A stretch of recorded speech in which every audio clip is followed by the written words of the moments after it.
इंद्रायणी नदी गेली 3 दिवस झाले सातत्यपूर्ण फेसाळते का? महाराष्ट्र प्रदूषण महामंडळास विचारलेल्या सवालाचे महाराष्ट्र प्रदूषण महामंडळास इंद्रायणी सेवा फाउंडेशनच्या वतीने विचारलेल्या प्रश्नाचे उत्तरे देणे शक्य झाले नाही. चला तर ऐकूयात. त्यामुळे जे पाणी सगळं साठलेलं पाणी आहे, सांडपाणी सगळं ते सगळं परत आपटल्यामुळं हे सुरू होत आहे. चिंबळीच्या वरच्या बाजूला काही इश्यू नाहीये. नाही, आणि मला एक सांगा सर, आपटल्यामुळं जाणवते हे मला चांगलं लक्षात आहे. मग त्याचा उग्र वास कशावरून येतोय? हॅलो, हा बोला बोला. त्याचा उग्र वास कशाचा येतो? उग्रवास म्हणजे सगळं सांडपाणी साठल्यामुळे जे सेप्टिक होतं ना सगळं ते, आणि बंधाऱ्यावर आडल्यामुळे पाणी सगळं ते सेप्टिक होतं त्या ठिकाणी, आणि ते सेप्टिक झाल्यामुळे त्याचा वास येतो. आणि त्याचा विषय असा झालेला आहे, या ठिकाणी बरेचसे कस्टमर जे आहेत, वारकरी भाविक भक्त, यांना जखमा झालेल्या आहेत, त्वचा रोग, तो नीट होत नाहीये. कारण माझ्याकडे प्रूफ आहे. तर मग या संदर्भात काय? या संदर्भात त्यांना आरोग्य विभागाशी आपल्याला हे करावं लागेल, त्यांचं हे घ्यावं लागेल आपल्याला, काय म्हणलं त्या संदर्भात. म्हणजे झालंय काय माहितीये का सर, एक भाविक भक्त जे येतात या ठिकाणी स्नान करतात, आणि स्नान केल्यानंतर घरी गेल्यावर त्यांचे रिपोर्ट जे फोन येतो का, डॉक्टर आमच्या इथं दवाखाना पण आहे आमचा मित्राचा, मागच्या वेळेस तुमच्याशी ते डॉक्टर बोलले पण बघा, तर ते कस्टमर येतं डायरेक्ट म्हणते आमच्या अंग खाजवते, आणि वारकरी असतात. हो सर.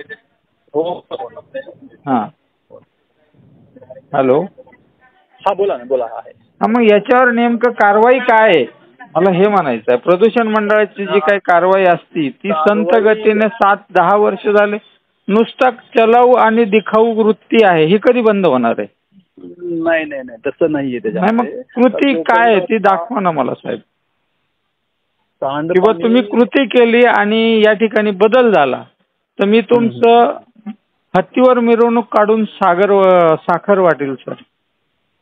नाही, एवढं आमचं नाही, म्हणजे का माहितीये का, दुःख वाटतं, बाकी नाही काही. आहे. आता आपल्या भावना आम्हाला बऱ्याच दिवसापासून तुम्ही पण मला नेहमी पाठवताय व्हॉट्सअपवर पण, नेहमी ते बघत असतो. ते असं नाही की तुम्ही फक्त पाठवताय आणि पाहत नाही, असं नाहीये.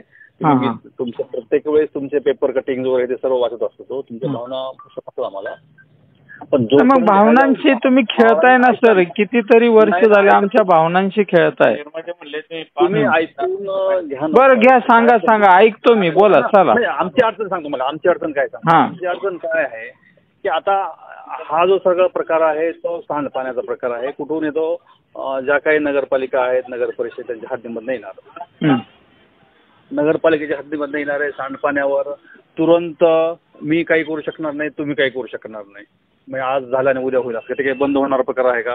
त्यांचा प्रोजेक्ट चालू आहे, प्लॅनिंग चालू आहे, प्रोजेक्ट जसे जसे कम्प्लीट होतील. अहो सर, कलेक्टर ऑफिसला जेव्हा मीटिंग झाली मला म्हटले कुठल्याही परिस्थितीत 6 महिने होऊन गेले, आम्ही उपोषणाला बसून त्याच्यानंतरही त्याच्यावर काहीच तोडगा नाही, फक्त जैसे थे आणि मलमपट्टी म्हणून फोन केला की तेव्हा फक्त त्या तोताईगिरीचे उत्तरं मिळतात. त्याचं लय दुःख आहे आम्हाला सर. नाही, दुःख तुम्हाला मी तेच सांगितलं की आमच्या हातामध्ये किती आहे तुम्ही सांगा, आम्ही काय करायला पाहिजे. नाही, काय करायला पाहिजे, आम्हाला निर्णय क्षमता तुमची फास्ट पाहिजे सर, बाकी काहीच नाही. प्रदूषण मंडळ काहीच कार्य करत नाही, हे दुःख आहे. कम्प्लिशन हा पार्ट काय माहिती का शिंदे साहेब, प्रोजेक्ट कम्प्लिशन हा पार्ट एमपीसीबीच्या हातामध्ये नाहीये ना. एखादा प्रोजेक्ट बांधायचा आणि चालू करायचं माझं काम नाहीये ते. तुमचं नाही, सरकारचंच आहे ना. सरकारशी तुम्ही आहे ती वस्तुस्थिती मांडू शकताय ना, मग का नाही मांडली आतापर्यंत? का भिजत घोंगडे? 2019चा तुमचा प्रस्ताव आहे, मी तो तपासलाय, त्यामध्ये तुम्हाला इंट्रोडक्शन दिले, त्याची पूर्तता का नाही केली अजूनपर्यंत? बरोबर आहे, तुमच्या म्हणण्यामध्ये काही चुकीचं आहे, मी अजिबात म्हणणार नाही. बघा, तुम्हाला मी माझ्याकडं रिपोर्ट आहे 2019चे, जर तुम्हाला रिपोर्ट साक्ष दिलेले आहे तर त्याच्यावर तुम्ही कारवाई का नाही केली? माझं ह्या दुःखाच्या प्रश्नाचे उत्तर तुम्ही द्या.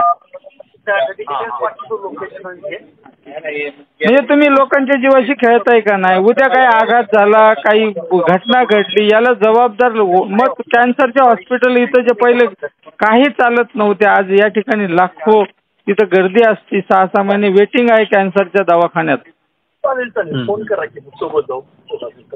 अजून आपण म्हणतो त्यामध्ये आम्ही काहीच नाकारत नाही.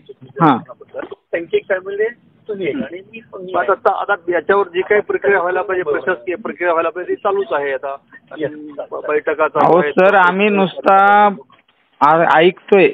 10 वर्ष झाले, कित्येक वर्ष झाले की आमची प्रक्रिया चालू आहे, आम्ही करणार आहोत. उद्या एखादा मरत असन, मेल्यानंतर औषध पाजून काय उपयोग आहे का त्याला? सांगा बरं सर. हा बरोबर. तुम्ही पण एक माणूस आहात, मी पण माणूस आहोत.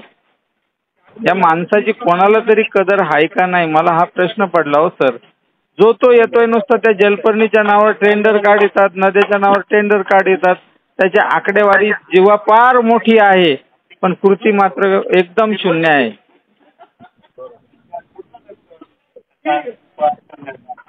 सर बघा बा, हे दुःख आहे काय, भयानक लोकांचं पण दुःख आहे सर. मी माझंच म्हणून नाही सांगत. आणि विशेष म्हणजे मला एक सगळ्यात महत्वाचं, मला असं वाटतंय की आपण माणूस आहोत त्याची कुठेतरी जागृती ठेवा आणि जनसामान्यांना याचा कुठेतरी बदल करून द्या. एक तुम्ही महाराष्ट्र प्रदूषण महामंडळ जेवढं म्हटलं जातं त्याचं नाव खूप मोठं आहे, कारखानदारी मोठी आहे, मात्र त्याच्यावर कृती जर शून्य असेल तर काय होईल? हा, आणि तुम्ही म्हणताय सामान्य लोकांचाही याच्यात अवेअरनेस आहे, हे मी मान्य करतो, कारण लोक पण तितकेच जबाबदार आहेत. तुम्ही आणि मी सफर पण होणार आहोत आणि जबाबदार पण दोन्ही. हा, तर मग ह्या कुठं तरी मधला उपाय काढणं गरजेचं आहे. तेवढी विनंती करतो, जेवढं शक्य होईल तेवढं कठोरात कठोर कारवाई करावी ही सर्वांच्या वतीने मी विनंती करतो आपण. हो, धन्यवाद आपण प्रतिसाद दिल्याबद्दल.